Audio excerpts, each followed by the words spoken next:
गलत काम कर रहे हो और सोचो कि भगवान आज मेरा व्रत है, भगवान मुझ पे प्रसन्न हो जाए। भगवान कहते हैं मैं इससे प्रसन्न नहीं होता। प्रसन्नता के लिए तुम क्या खा रहे हो मुझे उससे मतलब नहीं। भगवान तुम्हारे ये नहीं देखेगा कि तुमने व्रत में क्या खाया था क्या नहीं खाया था। भगवान तो ये देखेगा कि जिस दिन तेरा व्रत था तूने किसी गरीब का दिल तो नहीं दुखाया था। बस परमात्मा ये देखेगा।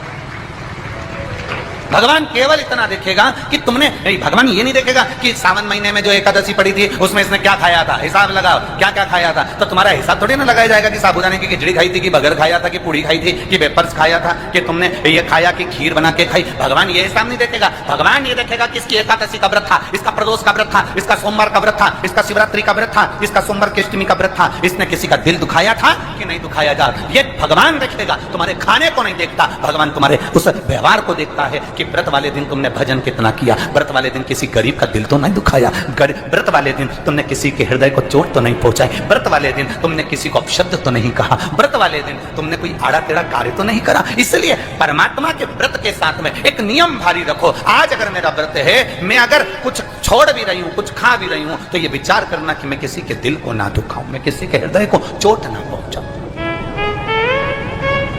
मैं किसी के चित्त को कोई चोट ना दूं। मरने के बाद कितने लोगों को भोजन कराया ये मायना नहीं रखता। मरने के बाद तुम कितने लोगों को भोजन कराए ये मायना नहीं रखता। मायना ये रखता है कि तुम जिंदा जी कितने लोगों को भोजन कराए, वो जरूरी है। तुम्हारे गांव में शिव महापुराण की कथा हुई, बालोद में शिव महापुराण की कथा हुई, सावन का महीना, 5 दिन की शिव पुराण की कथा मिली, 5 दिन की शिव महापुराण की कथा मिली। तुम्हें धन्यवाद देना चाहिए। ये जितने भी यजमान परिवार हैं, इन सभी यजमानों को हम तो देखो इस व्यासपीठ से केवल ये कामना कर सकते हैं, हम जी जानते हैं 5 यजमान, 10 यजमान, 20 यजमान, 25 यजमान, 30 यजमान, 35 यजमान, 40 यजमान, 50 यजमान, जितने भी यजमान हैं हमारी जिह्वा पर उनका भले नाम ना आए, और इतना याद रखना कि तुम वो यजमान हो जिसको शंकर भगवान ने पसंद कर रखा है। उसको पसंद, वो महादेव ने तुमको पसंद कर रखा है। कोई सोने की रकम ऐसी होती है जो किसी को दिखाई नहीं देती, कोई सोने की रकम ऐसी होती है जो किसी को दिखाई नहीं जाती। उसमें ये यजमान जितने भी बने हुए हैं, आप वो हीरा हो, वो सोना हो, भगवान को धन्यवाद देना कि ये 5 दिन की कथा के हमें यजमान पर मिली। हम अगर थोड़ा बहुत देकर भी अगर कहीं यजमान पद प्राप्त करे तो ये उसकी उदारता होगी, कुछ तो उसने कृपा करी होगी जो हमारी जिंदगी संवार दी होगी। नाम मूल नहीं है, बैनर मूल नहीं है, शब्द मूल नहीं है, मूल है आपका किया गया समर्पण, मूल है आपका किया गया भजन।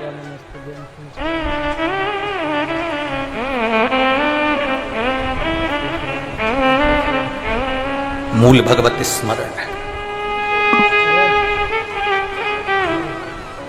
व्यवस्थाएं बहुत बड़ी होती है साहब, ये टेंट, ये पंडाल, इतने लोगों का भोजन व्यवस्था, रुकने वालों की, इतना जरा विचार करिएगा। आज के ज़माने में इतनी व्यवस्थाएं करना बहुत कठिन होता है, पर यजमान लोग जब आपस में जुड़ते हैं और जब हमारे गांव का, नगर का भाग्य प्रबल होता है, तब जाकर ये शिव पुराण की कथा अपने नगर में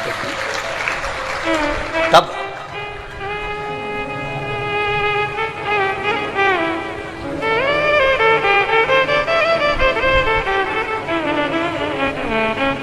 भक्ति के बल को बढ़ाना है, अपने विश्वास को दृढ़ बनाना है। मरने के बाद कितने लोगों को भोजन कराओगे? मरने के बाद तुम्हारा बेटा कितनों को भोजन करा रहा है? मरने के बाद तुम्हारी बहू कितनों को साड़ी दे रही है? मरने के बाद तुम्हारी बहू कितनों को स्वास्थ्य सामग्री दे रही है? मरने के बाद तुम कितनों को भोजन करा रहे हो वो जरूरी नहीं। जरूरी ये है कि तुम जीते जी, तुम्हारे नगर में बालोद में जब कथा हुई तो क्या तुम्हारे घर में 2 किलो आटे की पूड़ी और सब्जी बनकर इस बालोद में आने वाले शंकर के भक्त को तुमने अगर मुंह झूठा कराया, जो जीते जी करा दिया, तो फिर मरने के बाद की जरूरत ही नहीं। आपने कितनों को पानी पिलाया, आपने कितनों को बिस्कुट खिलाया, आपने कितनों को भोजन कराया, जरूरी वो है। ये शिव महापुराण की कथा एक तत्व प्रदान करती है, एक शिव महापुराण की कथा एक आनंदता प्रदान करती है। आज पूरे बालोद में ये आनंद है कि ऐसा लग रहा है जैसे कि कोई दिवाली आ गई हो, कोई दशहरा हो, कोई आनंद हो। कई बार बड़ा बड़ा दिक्कत खड़ी हो जाती है जब मान लो इतना तुमने भगवान से मांगा, इतना तप करा, इतनी साधना करी, इतना व्रत करा, इतना उपवास करा, इतना इतना नियम धारण करा, उसके बाद भी अगर कोई घटना हो जाती है, कोई जीव चला जाता है, तो स्त्री को ये सोचने में आता है कि मैंने तो भगवान की इतनी पूजन करी थी, इतनी अर्चना करी थी, इतना व्रत करा था, अब मुझे तो कुछ करना ही नहीं है, अब तो मैं करूंगी नहीं, अब तो मैं ये हरतालिका व्रत भी मैं छोड़ दूंगी और ये हो जाएगा। पर शिव महापुराण का संवाद तो सुनो।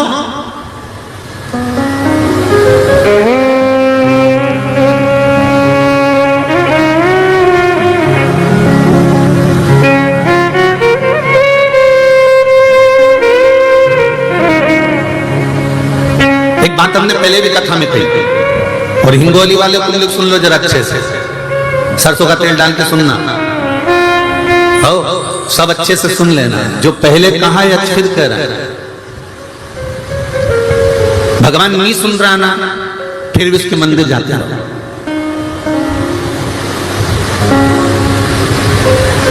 तुम रोटी नहीं भी देती हो ना, तो भी गाय तुम्हारे दरवाजे पर आकर खड़ी हो जाती है। मत दे, वो तो खड़ी है, एक दिन नहीं देगी, 2 दिन नहीं देगी, कभी तो तेरा मन पसीचेगा और डब्बा खोल के रोटी लाकर गाय को देगी तो वो खड़ी है, खड़ी है।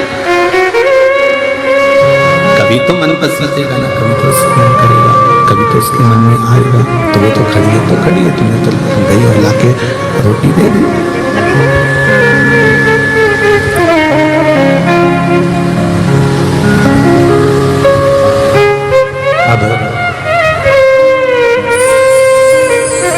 जो होना था हो गया, घटना तक घट गया, पर शिव महापुराण की कथा कह रही है व्रत नहीं छोड़ना, व्रत हरतालिका का करते रहना। क्या होगा उससे, क्या फल मिलेगा उससे? भजन गाते रहना, शिव की आराधना करते रहना, शंकर का स्मरण करते रहना, क्या फल मिलेगा उससे? तो कहा ये कोई पूर्व का कर्म का भोग होगा जिसके कारणवश हम अखंडता लेकर नहीं गए, और हमारा जब अगला जन्म होगा तब हम अखंड सौभाग्यवती होकर जाएंगे, ये निश्चित है। अखंड व्रत धारण करने वाला, अखंड व्रत को करने वाला फिर अखंड